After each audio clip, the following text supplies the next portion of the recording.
வள்ளல் பெருமான் பேசுகின்றார்.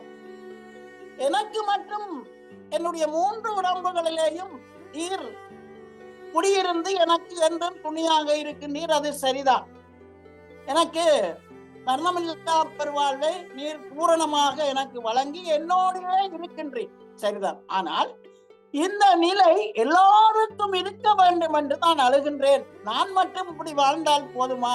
மனித பிறவி எடுத்த ஆன்மாக்கள் எல்லாரும் இந்த மரணமில்லா பெருவாழ்வை வாழ வேண்டும் என்றுதான் நான் உன்னிடம் வேண்டி அழுகின்றேன் என்று பேசினார்.